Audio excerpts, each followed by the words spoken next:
Hello and welcome to Let's Play Skies of Arcadia. I'm Nye, Trance is with me, and so is Kim. Hello. Yo.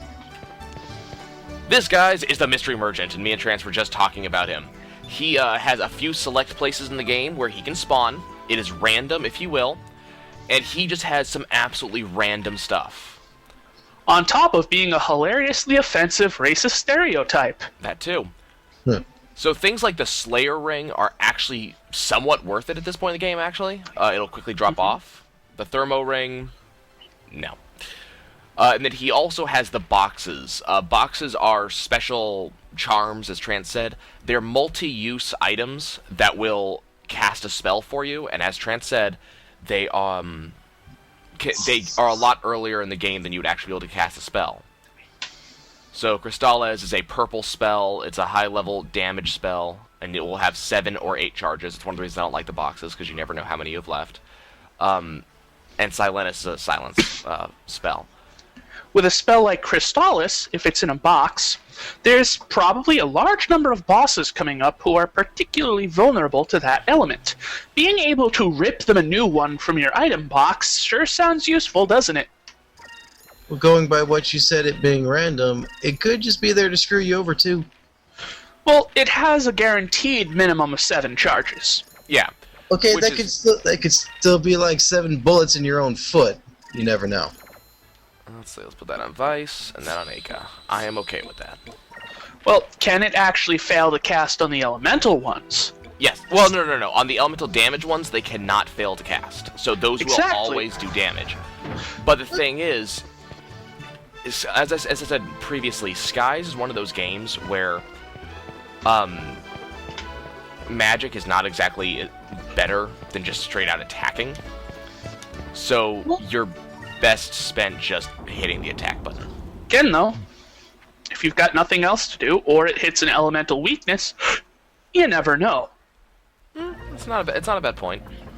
Anyways, last time we were trying to hunt down a Valuan passport, and we got this funny little man to allow us to escort him back to Nasser, so that way he could actually give us his. So we're going to escort him. I've always known you've wanted to run an escort service, Nye. Exactly.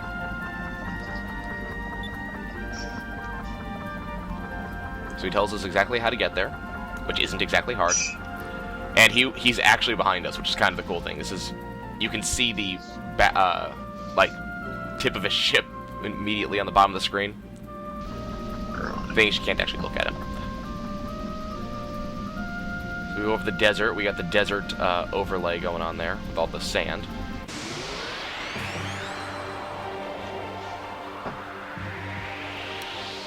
And we have another fight with these things. Here goes.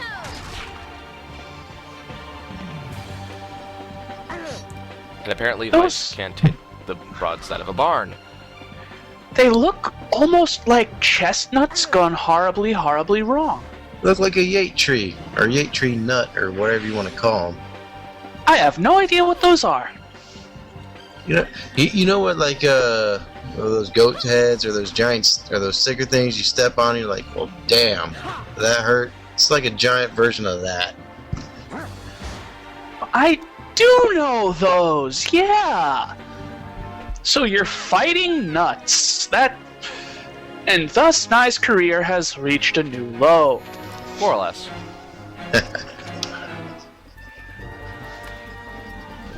This is not exactly the hardest escort you've ever had to do in any video game. I'm done.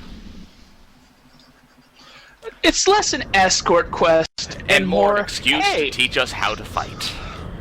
Well, I was thinking more, hey, let's fuck with the player by making them think it's an escort quest. Was never really fond of escort quests. Hey, No, this is not an escort quest. The entire point of this is to introduce you to this dude. Right. Just saying, you always get stuck with, I'm gonna wander off to the side here and fall off a cliff because you weren't paying attention. Or the nutbags that's like, hey, a group of things 30 levels harder than me that are way off to the side. Charge! What the crap? Oi, this is a giant snake. I'm gonna smack it on the nose. Hey, look, it's a face only a mother could love. And maybe not even her. Actually, he's not that bad looking. I mean, sure, his nose is not there, but, you know, he's got a well-stylized beard. Whether it's enough to make up for the whole no freaking nose thing, I don't know. But Okay. hey, Is this guy wearing a scouter? I don't remember this. No, it's his sky goggle. A sky goggle, really? it's like an eye patch, except also instead of letting binoculars. you see in the dark, it lets you see in the far. So he's wearing the monocle of the sky. More or less, yes. Okay, guys. It's really just because it looks badass. This is our first actual ship-to-ship battle.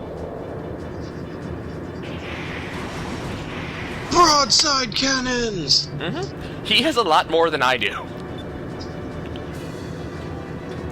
Actually, I never get a ship that has that many cannons. Okay, so we're gonna skip all this, yada yada yada. Okay, so the way this works, we got this 3x3 grid on the top of the screen, and this is where we get to set each character to do some sort of move.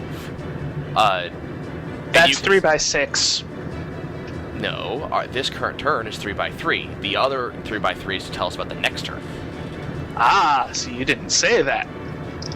I would assume people would look at that black square right there that's 3x3. And I was also going to talk about the rest. So you can put your actual commands anywhere you like, which is important later on when the commands actually need to fall in an important square. Because as you can see, there are the colored squares across the top. Green means that whatever your enemy is going to do, it's not going to be a particularly damaging attack. Feel free to do what you want. The C up there in the middle square on the next turn means that I will do more damage if I do an attack ability on that square. And yellow means we're going to do a moderately damaging attack on that turn. Red, of course, means a severely damaging attack.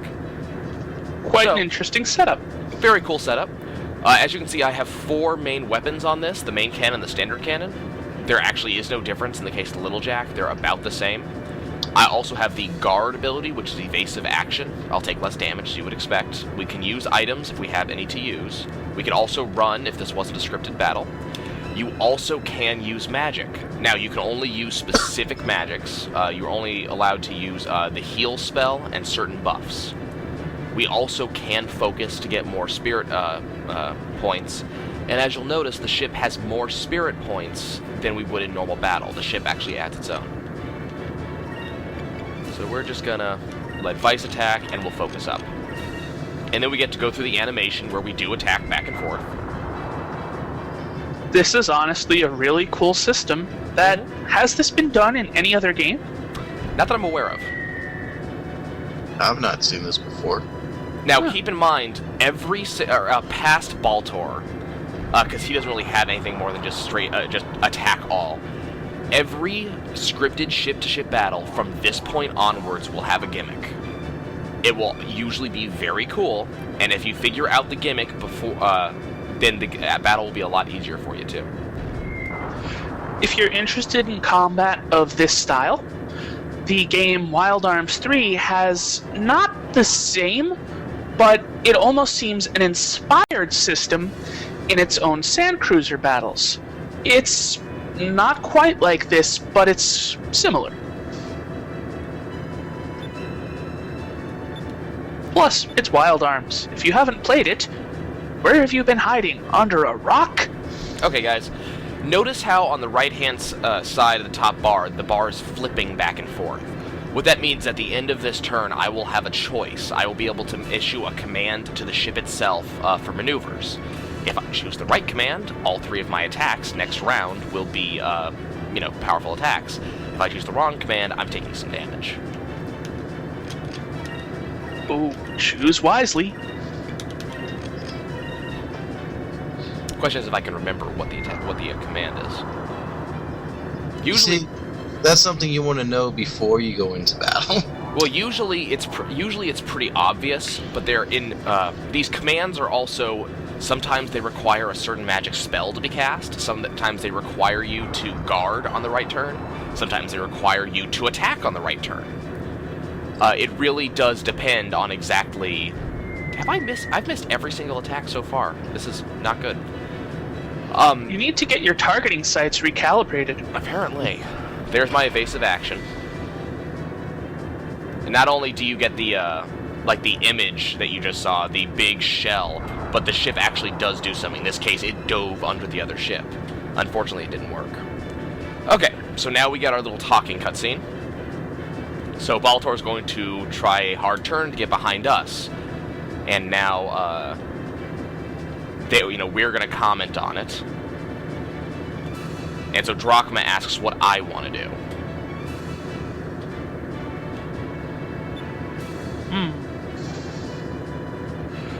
So now here's what our option is. Try to get behind him instead. Woohoo! Or wait and see what he does. Well, your ship is much smaller and much nimbler. His, being a gigantic hulk, yeah. So we do our hard turn. In the video game, physics do not always apply. So that was easy. Now we're behind him. Do a couple attacks. Okay, well, I guess physics do apply. Oh, also something once you use a cannon for the turn, or any weapon, you cannot use it again that turn. Also, we can heal the ship. And this, I feel, is one of the times where they lost a great time to do a really cool animation thing, which I've always hoped they would do a Skies of Arcadia HD remake, specifically for this. I want, when your ship is attacked, for you to, or for like pieces to fall off, and when you cast a heal spell, the pieces come back and reassemble themselves. I've always wanted them to do that. That would be pretty cool. Wouldn't that be badass? But no, it doesn't happen. Just picturing all of them being attached via fine cables and having a little animation of Vyse with like a hand crank flailing. Pull them back on, quick! Reel it aside before he kills us all. Anyway, as you can see, they said there are no cannons on this thing on the backside. So the game is not actually letting him attack. It's showing that he cannot attack me. So you'll see that in a lot of battles from now on. That whole him not being able to attack me thing, it does actually happen exactly as you would expect. You know, I find that the fact that your guy's name, your enemy, is called the Blackbeard. It's because that's his ship's name, the Blackbeard. Right. Just call it Blackbeard. Or something. No, it's not just that. What appears to be a pirate with a black beard is actually a cunningly crafted simulacrum. The actual opponent is the beard. It's a sentient alien being. Exactly. So, but yeah, we will fight. Would that be the Blackbeard? We will fight. It is. We will fight such enemies as the Lynx, the Hydra. We will be the Blue Hive. We'll be fighting a lot of other ships, and so that's how you or they always name themselves ahead of time, so you know, and so that's what the name of the enemy will be. The best prefix they could come up with is the. Well, but because that's a naming convention for ships in real life. The hasty banana. No, when you fight the Hydra, is it special command to get up on its back? That was horrible. And actually, that Yes, wasn't the Hydra's special command. That was freaking the Satyr's special command. Well, yeah, that's what you had to do to defeat the Hydra. Folks, if you don't know what we're talking about, you're a lucky, lucky bastard. What, you're not talking about Kingdom Hearts as well? Oh, I was talking about Kingdom Hearts. That was such a horrible event sequence. Yeah, it was. Under Hydra's but the Hydra's back! Over and over and over. Just picture Navi. That's on my list for games to LP. Ocarina of Time? No. Well, yes, eventually, but Kingdom Hearts 1 and 2. Huh. You know, I think this channel needs something a little less done than Ocarina of Time and a little more awesome. Well, then you couldn't do Kingdom Hearts either. Yeah, I'm thinking, you know what we need? Viewers, side with me here. Thumbs up the video and comment if you think we need to do Wind Waker. I would be completely okay with that, actually. That's actually one of the few Zelda games I never had the chance to play. Oh, okay. The Wind Waker, for those like you who haven't played it, it gets a lot of flack for the graphics. And anyone who complains about them can go shove a pine cone up their ass. They're charming and they still look great today. The story is excellent. The combat is fantastic, and the sailing, well, you know. forever, yeah. But, I mean, I'm playing Skies of Arcadia anyways, so... Yeah. Anyways, we're in the sky, flying a flying ship. We just completed a battle, and there's nothing in the area. Why the hell do we have to just wait to a complete stop, take our hands off the wheel? Thank you, Drachma, that makes no sense. I don't know, sky bees. Yes, I love sky the bees. love the look on Vyse's face just now.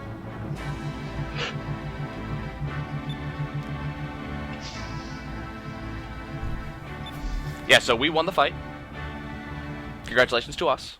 So, if this was a scripted fight or what have you, is this one of those things where it wouldn't matter, you're always guaranteed to... Nope, I have to win. You have to win. Now, what it'll do is if I don't win, I have a chance to fight again.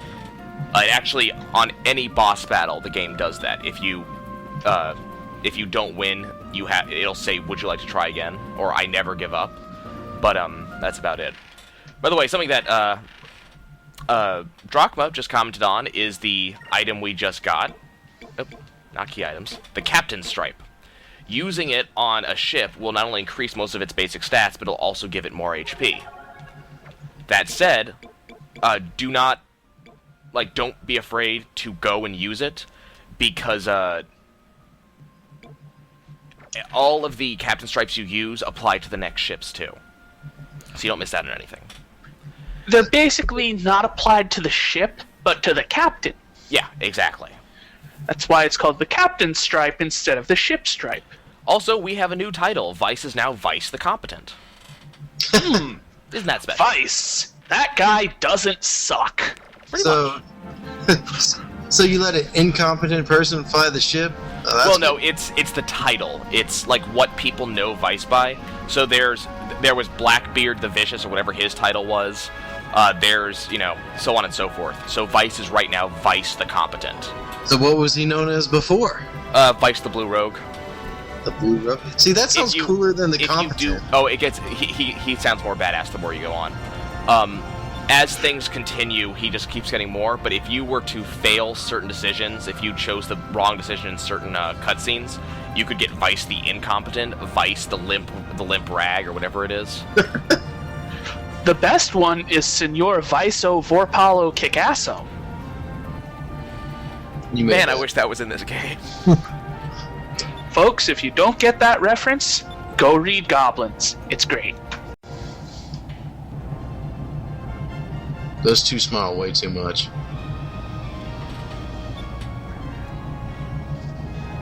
Notice It's they were talking. vaguely. Notice that there's like engines on the bottom pushing it up. I always felt that was a good decision that they actually explain how these things keep themselves up. No magic. Well, it basically is magic. They use moonstones, but the game works really hard to show you how things actually work in this world. So every ship has engines on the bottom that push air out to push it up. The Little Jack is one of the few that actually uses like the fans, I forget what they're called, that use like Turbo paddles. ducts? No, the ones on the sides of the ship that uses the paddles to push itself forwards. Fans? Other ships Fins? actually use fins will work. There's an actual name for them though. I mean, well, it looked like there were some vents on the bottom right and left, and the fins are propelling it forward. Yeah, the ones on the lower right and left are keeping it up, and the ones and the actual fins are the ones pushing it forwards. So, these battles you're fighting, just random things flying through the air that land on your ship? Pretty much. There is almost no battle you will fight on the ships that are not flying things. Okay, how are those things flying? I don't see wings. They're just floating, I guess. I guess they have lighter than air gases inside of them. Normally they're land-based, but as you can see by the red coloration in the flight, they've recently been to a Mexican food restaurant. Exactly. That's our story, and we're sticking to it. Yep. This is gonna hurt. Fire all the needles! More or less. That's the Thockrins and that family's base super attack, and it's not pleasant. Excuse me a moment, gentlemen. As you can see, Drachma does a ton of damage. Shame he's got all the speed of a lead-weighted turtle.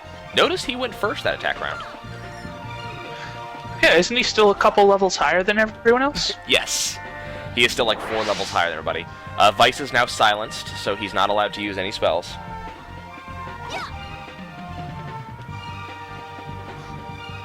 Smack. Or not, that's fine. There we go. Yeah, Drachma tends to stay a couple levels above the team no matter what you do. Well, you could kill him off and do a couple levels without him to, make up the difference.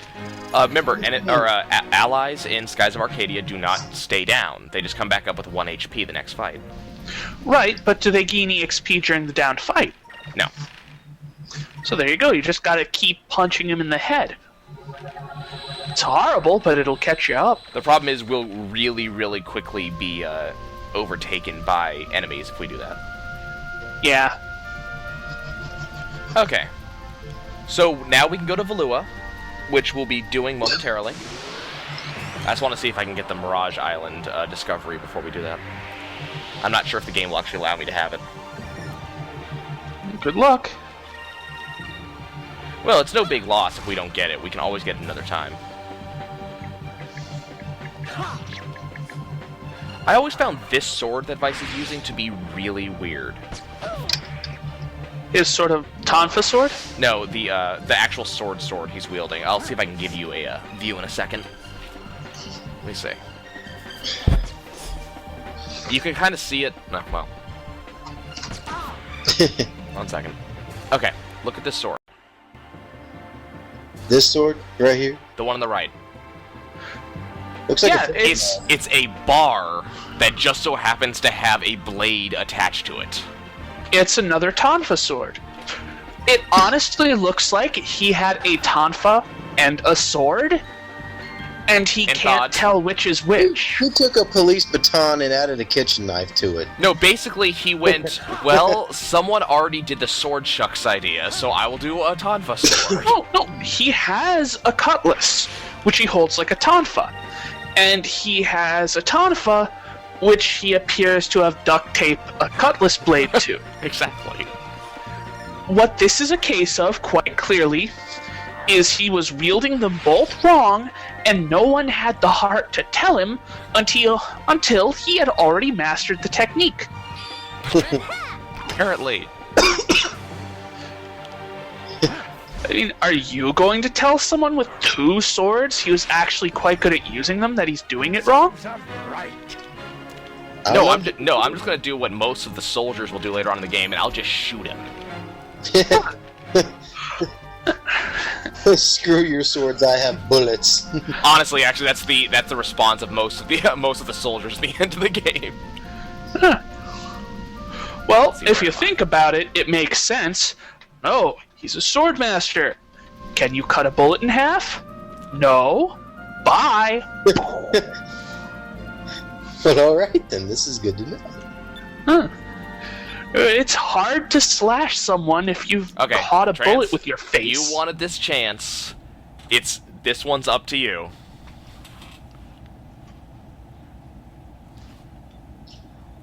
Okay. Oh no, not yet. Hold on. There we go. My God, it's full of stars. Ah, now that's a big door. So now, this. Good. Of note, look at how big that thing is, and the fact that it's solid metal. Now, it doesn't look very big from here, but in a moment, we're going to zoom in. Homework for you viewers. Figure out how it's physically possible for that door to exist. Hint, it's not. Basically, the sheer mass and weight of that thing, those cannons are fucking tank guns. Oh wait, no. They haven't seen the cannons yet. That was the backside of it. There's the cannons. Yeah. The sheer mass of this, not even the door, like, not even that rotating bit, just the whole thing, is far too much for the surrounding rock, even though it is bedrock, to be capable of holding it. It would fall out of the island under its own weight. Anyways, that is the Grand Fortress, folks. This is why Valua as an empire is so powerful, because no one can get inside. It opens once a day, so that people can get in and out. One side is filled with cannons. The other side is just a defensive wall, and apparently no one has ever beaten it. Except y'all, I'm assuming, later on. Yeah, they're probably going to get a wave motion gun and punch through that thing. This is the most horrible joke that Drachma will ever make.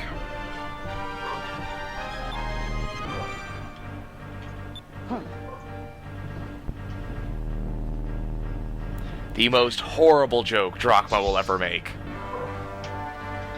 You know, given the styling of that joke, it fits most contexts of contemporary Russian humor. Mm-hmm. So Vyse goes and dares the fortress.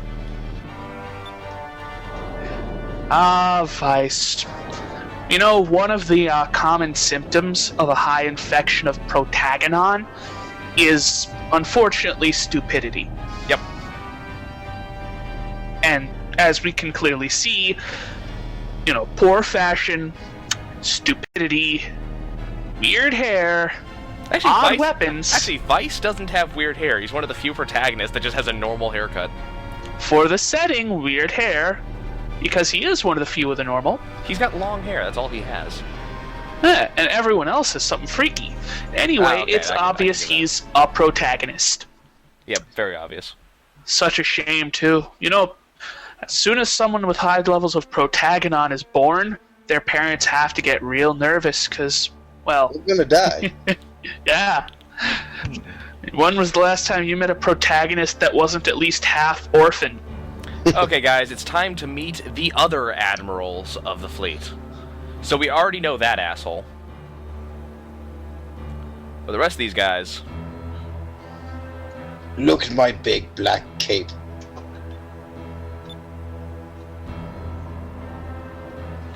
The Silver Civilization. So we've already heard of the Red Civilization, sort of, and that's Nasser. Large Admiral. So Alfonso is the first Admiral.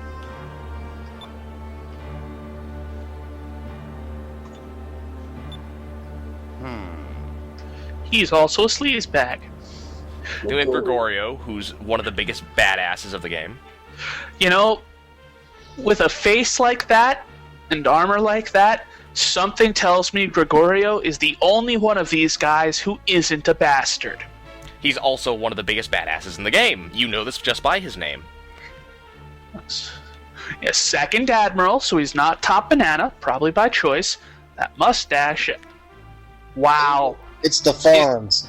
Is he really named Vigoro? Yes, he is. Notice his haircut. And his comment.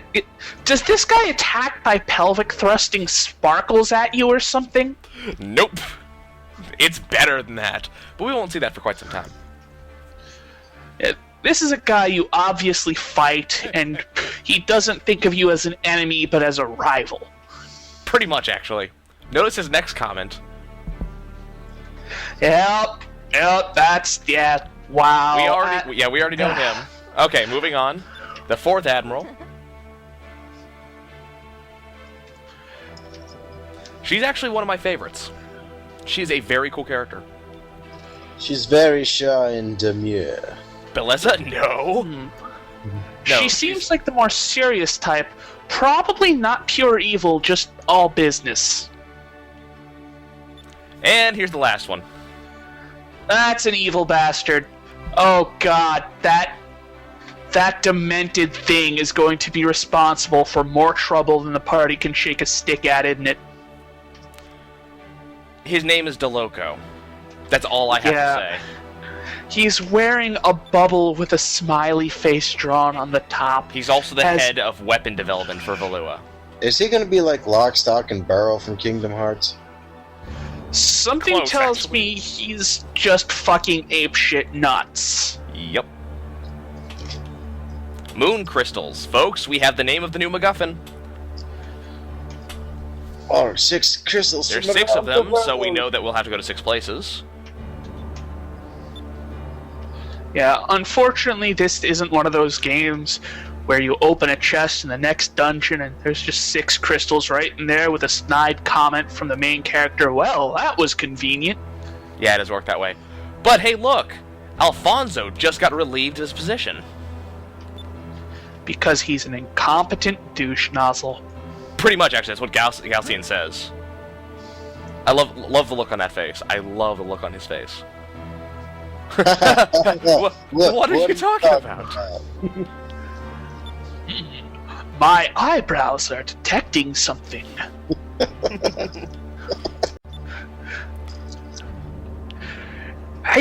I just can't help but look at that face and picture one of the eyebrows crawling around his head in a complete circle and then just coming to rest. I can see you can just see his eye twitching when he hears this.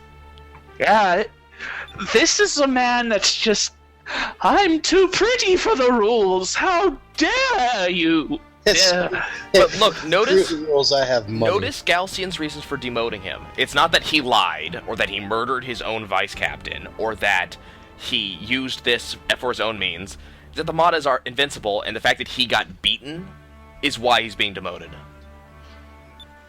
Yeah, that should tell you a lot about how this place works. Lying, stealing, raping, pillaging. All good stuff. Got it. What are the best things in life? Bacon. So Screw that Valua. raping, pillaging thing. No, bacon. That's awfully dark and smoggy and shit looking. Well, it's not smoggy. Every moon has some sort of effect on the land. The yellow moon causes fierce thunderstorms that never go away. So that's thunderstorms that you see. Okay. So it's not just a vast industrialized hell.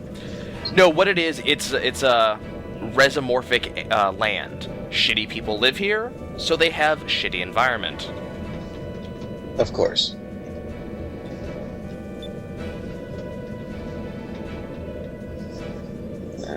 I know you brought up the idea of bacon being the most awesome thing, but is this one of those games that's going to have like the weirdest random crap that you have to eat to heal you? They don't have actually. normal food? Nope, those don't exist in this game. The only the heal items are just basically the spells in item form. So what do they eat?